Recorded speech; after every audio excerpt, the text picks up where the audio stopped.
ada dari Bapak Dr. Isradi Zainal. Saya lihat ini kalau kita lihat kasus di Muara Rapak, Simpang Muara Rapak ini, sepertinya kita terlalu jauh mengcover hal-hal yang misalnya sebenarnya jangka panjang untuk mengantisipasi kecelakaan di Simpang Muara Rapak itu kita harus baca kasusnya. Yang pertama, kita tahu berdasarkan koran itu kan truk mengangkut kapasitas 20 feet. Di Perwali itu nyata untuk truk dengan kapasitas 20 feet itu boleh beroperasi, dia beroperasi antara jam 6.30 sampai jam 9.00 atau jam 15.00 sampai jam 18.00 kalau saya tidak salah. Artinya untuk truk yang beroperasi kemarin dan mengalami kecelakaan di menit 6.15 sampai 6.20 itu tidak kena aturan Perwali. Saya sudah menulis bahwa memang dari segi jam operasional Perwali ini keliru ya. Jadi sudah bagus, sudah ada surat edaran yang menyempurnakan itu, meskipun harus diperkuat lagi dengan Perwali. Itu satu. Terus yang kedua, kalau bicara kecelakaan kerja atau kecelakaan seperti yang di Simpang Muara Rapak, itu kita lihat kasus per kasus berdasarkan data, berdasarkan koran, kan dikatakan remnya blong. Nah ini saya kasih referensi sejumlah pakar dari KNKT yang melakukan penelitian yang sama atau misalnya peninjauan yang sama terkait itu, di mana untuk kendaraan truk dengan mengangkut alat berat dengan kemiringan seperti itu sering terjadi, tidak 1-2 kali, itu sudah sering. Nah, apa hasil kesimpulan KNKT? Itu dikatakan tidak semua driver itu mengerti penggunaan rem angin secara benar. Padahal kalau dia tahu penggunaan secara pas, nah itu tidak akan terjadi kecelakaan seperti yang dilakukan. Jadi sudah ada. Yang pertama berarti karena kalau bicara kecelakaan itu bisa karena orang, bisa karena lalai, bisa karena ngantuk, bisa karena memang tidak kompeten. Dan satu lagi, memang di perusahaan itu atau orang itu tidak pernah menyiapkan emergency preparedness atau kesiapan menghadapi keadaan darurat. Yang kedua, menurut Ketua Aprindo itu kan sudah dia nyatakan truk yang dipakai kan truk tronton, terus yang seharusnya trailer. Nah, secara aturan berarti tidak sesuai, ya kan?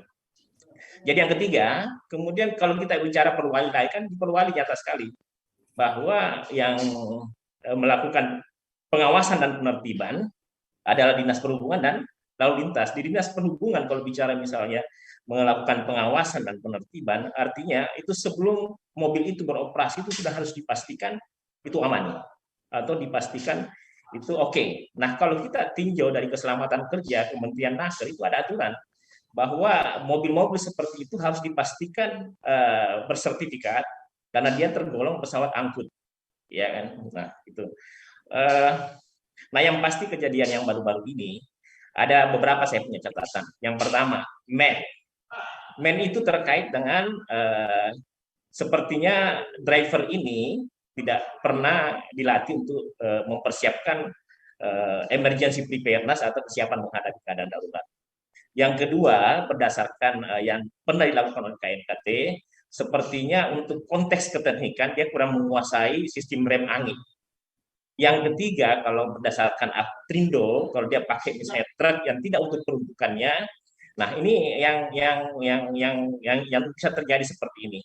Yang kemudian referensi Perwali kan di situ salah satu tugas kepolisian adalah membuat marka jalan dan rambu. Nah, itu harus diperhatikan lagi.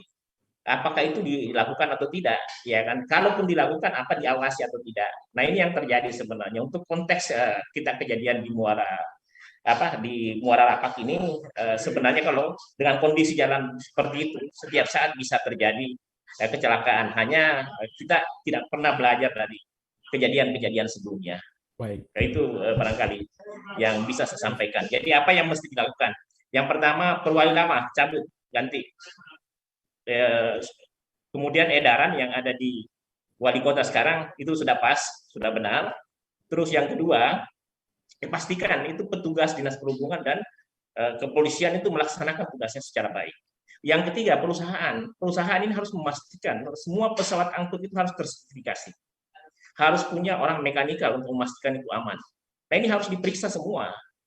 Jadi kalau misalnya kaitannya dengan kecelakaan kerja itu sudah dipastikan bisa karena orang, bisa karena bisa karena kendaraan. Kalau orang kan tadi saya sudah bilang karena kendaraan, oke. Kondisi jalan juga memungkinkan kecelakaan seperti itu di Muara Rapak itu. Nah, itu yang mesti diperbaiki dan di situ mesti ada sistem yang memang sudah dipersiapkan bahwa setiap saat kendaraan bisa blong, ada mungkin bisa folder atau dan lain sebagainya disiapkan untuk ditabrak misalnya in case rem blong dan lain sebagainya. Tapi secara keteknikan atau keinsinyuran, kalau orang menguasai rem angin itu sebenarnya bisa diantisipasi.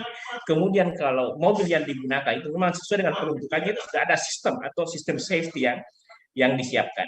Itu aja barangkali. Kalau masalah flyover, saya rasa itu hal yang nanti saja, tapi kalau misalnya sudah mau diaplikasikan bisa. Tapi kalau bicara Muara Rapak, sebenarnya tinggal bicara apakah kendaraan, jalan, dan apakah semua petugas itu melaksanakan tugasnya secara baik. Terima kasih. Assalamualaikum warahmatullahi wabarakatuh. Waalaikumsalam warahmatullahi wabarakatuh. Saya pikir juga apa yang disampaikan Kanda Isra tadi juga bisa jadi solusi jangka pendek ya Kanda ya. Tadi juga beliau banyak masuk pada aspek Ya memang kita sebenarnya. kalau misalnya gitu ada jangka pendek, jangka menengah, jangka panjang. Jangan sampai kita prioritaskan jangka panjang sementara jangka pendek kita lupakan. Baik Kanda. Kalau di Balikpapan saya pengalaman, semua tidak ada sistem yang memastikan semua driver itu yang mengangkut seperti sekarang alat berat dan peti kemas itu tersertifikasi secara baik. Begitu juga mobil-mobil pengangkut itu tidak tersertifikasi dengan baik. Dengan kata lain, pengawasan dan penertiban itu tidak dilakukan secara sempurna. Itu aja. Assalamualaikum warahmatullahi wabarakatuh. Waalaikumsalam warahmatullahi wabarakatuh. Tadi beliau juga sudah menyinggung sedikit soal aspek K3-nya.